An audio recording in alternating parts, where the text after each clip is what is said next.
not for the faint-hearted. You are about to see the first real footage from a lost episode called The Grieving. Most people who have watched it have never been seen again. The Grieving contains scenes that some viewers may find extremely upsetting. The amazing world of Gumball cannot and will not accept any responsibility for the effects of what you're about to see. You have been warned.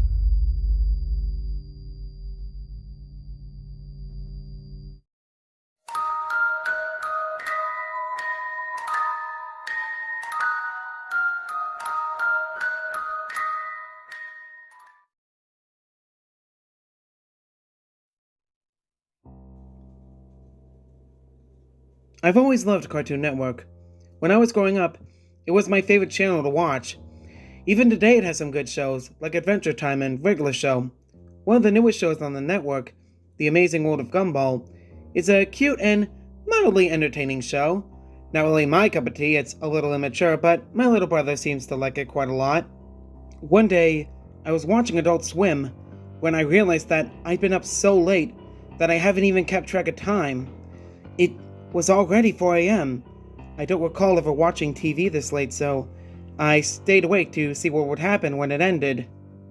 A little bumper showed up at the bottom of the screen during a commercial break. It said that a special episode of The Amazing World of Gumball was about to come on. I was a little confused about an episode of a very popular new show coming on this early, but I was bored and decided I would watch it, thinking it might come on later in the day so I could spoil it for my brother. Sorta mean, I know. The flashy and energetic intro theme played, although it was played a little differently than I recall. The music was a little different and the show's logo wasn't animated.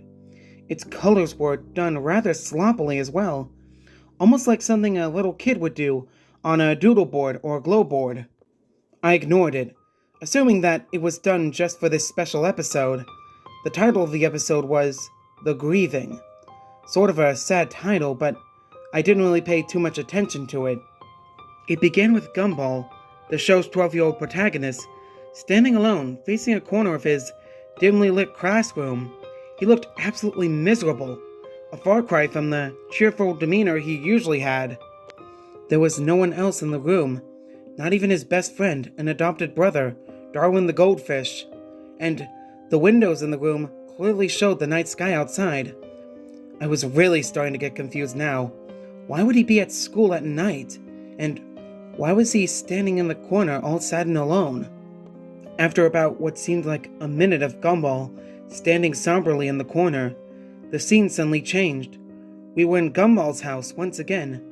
The scene was silent and a little disquieting. Richard, Gumball's enormous rabbit father, walks in from the kitchen. He looked even more miserable than Gumball had in the previous scene. Richard isn't wearing his usual attire. He's dressed in a fancy black suit, a little uncharacteristic of him since he's usually a slob. He sighs and slumps down onto the sofa and starts sobbing intensely, sounding like someone who had just lost something important. I was starting to get a little creeped out. Where was the silly fun cartoon that I usually look forward to watching with my younger brother? This was something completely different. I was beginning to think that this might have been something the creators did as an experiment or something. A test of the animation or sound, perhaps? Though, it couldn't have been the case. Aside from the opening theme, which was still different from the final shows, the episode had been much quieter than it usually was. Only subtle sounds and very little music. And the animation was not anything to write home about either. It was done a bit like an amateur Flash on Newgrounds. The character designs were somewhat sloppy and rushed-looking, and the real-life backgrounds used for the show looked different. As confused and somewhat frightened as I was, for some reason, I kept watching it. Poor Richard was still sobbing on the sofa, as the front door opened suddenly, making me jump a bit at such a loud noise. And Gumball's mother, Nicole, a blue cat like him, stepped in. Like Richard, she wasn't wearing her usual outfit. For some reason, She was in a black dress and was wearing a pretty black hat to match. Nicole sat down on the couch to comfort her husband, although she was looking a bit saddened herself. By this point, Richard's crying had begun to get more pained and miserable sounding. This wasn't the normal cartoon crying on the show. This was realistic and almost depressing crying. I almost felt like sobbing myself. Finally, after what seemed like hours, the sad scene at their home ended, as it shifted back to the school. We weren't in Gumball's classroom this time. We were in Principal Brown's office. Nicole and Richard were there, in their usual clothes, looking more normal and happy than they had before, but still slightly worried. Principal Brown, however, looked extremely sad. He quietly and somberly informed them that their children, Anais and Darwin, were not present after lunch earlier that day. They hadn't been seen at all the rest of the day. Nicole was instantly furious at him. He began shouting various insults and calls at him that I don't think would have made it on a more mature program like regular show. I'm not gonna lie, I was laughing at this because it seemed sort of funny for Nicole to flip out in this manner and start swearing like a sailor in a G-rated cartoon. But my outlook soon changed when Principal Brown told her something else, after she finally had quieted down. His eyes began to tear up as he informed them that they eventually were found, but they had not been found alive. He then went into graphic and nearly nauseating detail, describing how their bodies were found, their parents sitting in utter shock. I could hardly believe what was happening. How could such a cheery and fun kids show be taking such a dark and twisted turn? I was considering turning the television off, but I was too scared to be left in the dark by now, nearly frozen by fear and disturbed intensely at the terrible things that he was saying. Another flashback. The scene was earlier that day, and the animation in this scene was even worse than earlier. I don't remember it very clearly, but I think he began his recollection by saying that the school had called the police department when they first turned up missing, believing that the kids had simply ran off and decided to skip school. They said it was very uncharacteristic of both Darwin and Anais to go skipping school like delinquents. Darwin was a little naive and a bit ditzy, but he was a good kid and wouldn't have even dreamed of doing something like that. And Anais was even less likely to run away. She was a straight-A student, despite being only 4, which also troubled the police, seeing as a defenseless 4-year-old little girl was missing, as well as an older boy. The school had been thoroughly checked, so the police started to search the heavily wooded area outside of the school. It took little time for the police to discover the horrifying fate of Anais. In a small clearing outside of the school, Anais's head was found in a small box. You likely would have expected something like that to be shown in the show's cutesy art style, but it was nothing like that at all. Realistic blood covered the box inside and out. Anais's head was done in the normal style, but was drenched in blood and some other fluids, not all of them hers apparently. There was a note in the box, seemingly written in her blood. It was never stated during the episode what exactly was written on the note, but it apparently led to the rest of her remains and Darwin's heavily mutilated corpse. What I remember most about this scene was how out of place it seemed. All the blood and gore from Darwin and Anais slaughtered and dismembered remains was done in a very realistic and disturbing way. It looked like the scene had been taken from a crime scene photograph done by a professional, not something from a cartoon. The way this scene was animated was different from most of the show as well. You may know that the characters from the series are done in vastly different animation styles, from flash animation to CGI, and I think there's even a character done by someone putting their chin upside down to make a face. This particular scene wasn't like anything I had ever seen on the show before. Every little detail on Darwin's face was clearly illustrated. He looked a little like a zombie. His face was very pale and his eyes had been gouged out by someone. Inais fared no better, or what was left of her anyway. She was naked and her stomach had been slit open. Her intestines were strewn all around the trees and bushes in the woods, done once again in a very morbid and realistic style. I was feeling very ill by the time this incredibly disturbing flashback had come to an end, so I quickly ran to the bathroom to vomit. I was feeling better after upchucking, so I had realized that I had good timing and I had ran to the bathroom during a commercial break. It was then that I noticed that the show had been running twice as long. It usually ran for 11 minutes, but this episode was running for about 30. By then, I was wondering if there was any information on the Grieving on IMDb or something. So, while the commercials were still playing, I looked up some information about this episode on Google. Nothing came up. No information remotely similar to the plot or name of this episode existed anywhere. Now incredibly scared and wondering if anyone else was watching, I quickly dialed my brother Larry and asked him to turn on Cartoon Network and see if he was seeing the same stuff that I was. He was pretty mad that I woke him up at this hour, but he's a nice guy and told me he would see for me. I thanked him and stayed on the line as the show came back from commercial break. The scene had thankfully panned away from the horrific sight of the children mutilated and was back to the principal's office. I asked Larry if he saw some cartoon animals talking or crying, since that was what they were doing on my TV. To my surprise, he said he saw nothing like that. Instead, it was a rerun of an old Looney Tunes short.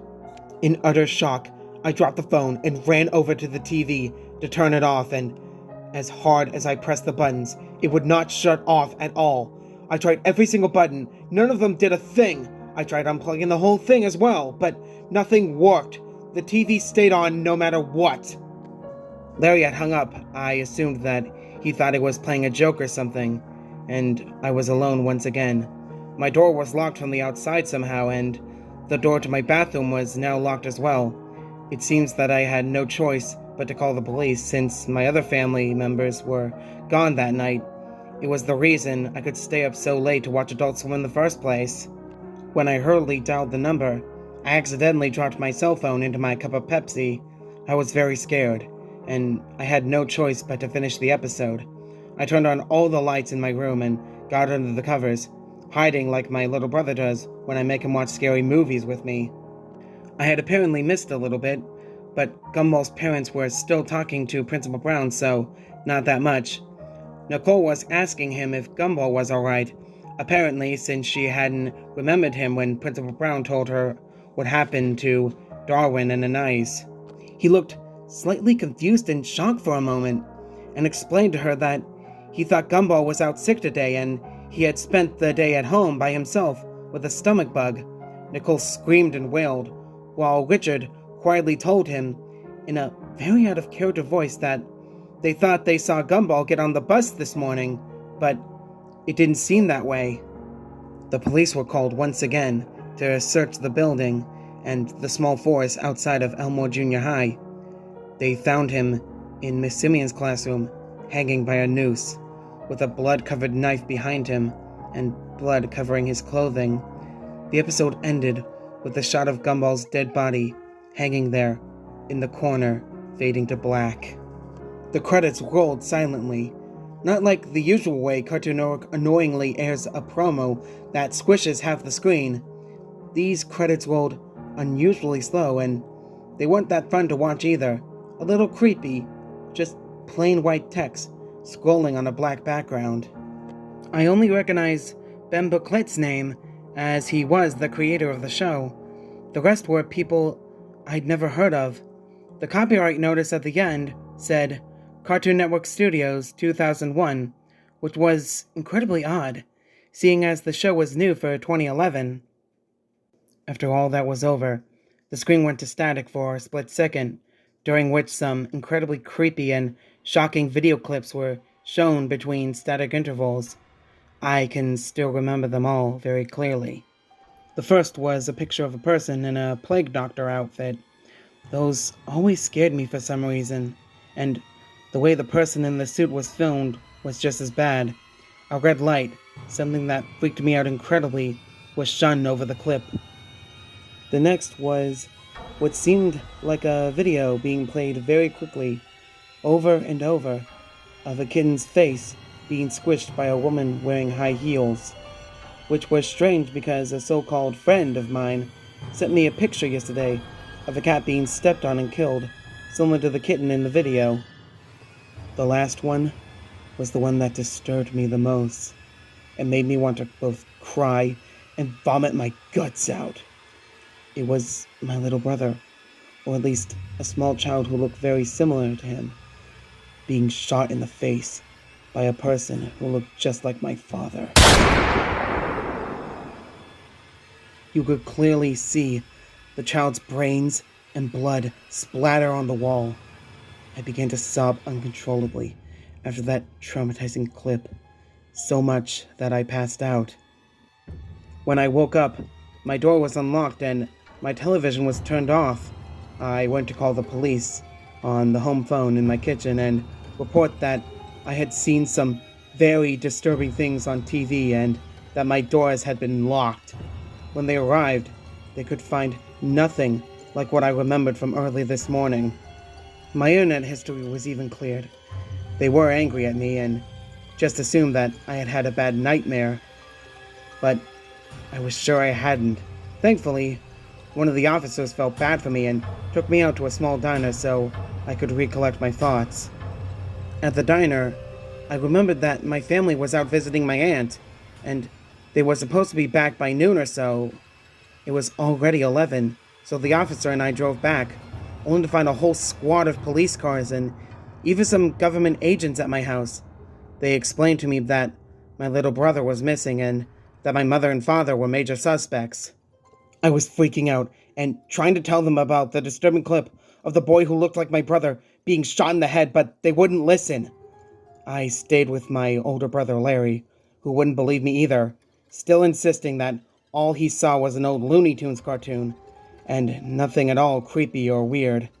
The cops eventually told me that they would contact Turner Broadcasting and tell them about the incident. A representative of Turner Broadcasting came to my cousin's house to talk to me in private about what I had seen and experienced that night. He was very kind, but it all seemed a little like some sort of front. After I could tell him all I remembered, he agreed to play back that day's programming from when the incident with the disturbing Gumball episode had aired. To my shock, all that was airing at that time was an old Looney Tunes short. Nothing more, nothing less. I hysterically sobbed and moaned that what I had experienced and seen was completely real, but no one listened. Eventually, I discovered that Ben Buckley had a Twitter account, so I sent a message about the episode, and this was the reply I got. Okay, one thing. How in the heck did you find that? I never, ever thought I would think about that old shame again. Don't tell anyone this, Sarah, but the amazing world of Gumball goes back further than you know. I used to have a really boring job as a teen, and I sketched little drawings of the Wattersons and friends. The episode you saw was never supposed to be seen by anyone but me and a few friends of mine. It was a very, very awful thing to do, but we made the episode as a joke. A guy from my old job, who everyone hated, had lost a child to a crazy serial killer, who was apparently still out there somewhere. Anyway, we made it so we could make fun of how he came into work, usually crying like a fool, which is why you saw Mr. and Mrs. Watterson cry so much in the episode. I know. I am deeply sorry for what I did, which is why I tried to bury that stupid thing years ago. Literally, I went out to the countryside with my mates and dug a hole and buried it. What I don't get, though, is how you describe the blood and guts and stuff. We didn't have any scene with Darwin and Anais' bodies being found. All that happens in the episode is the parents are informed of the kids being found dead and them crying like crazy. We didn't even draw anything in the episode like that at all. We're not that sick. Now, this is my theory. The lunatic who killed the man's child found the tape we buried, watched it, and heavily edited it. Then, he hijacked the local TV station near your hometown somehow, and got the episode to air on your local Cartoon Network station. Now, why your brother couldn't see it, I have no idea. Why it seems you were the only one who saw it, I have no idea either. I'm sorry, I just don't know. And now, for the explanation you have been waiting for. The clips at the end.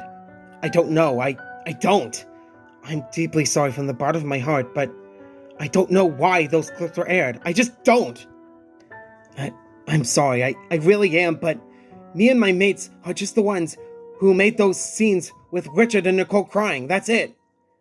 I am so sorry, Sarah. I am so deeply sorry for that. Best wishes, Bamboo Clay, and everyone involved with the Grieving.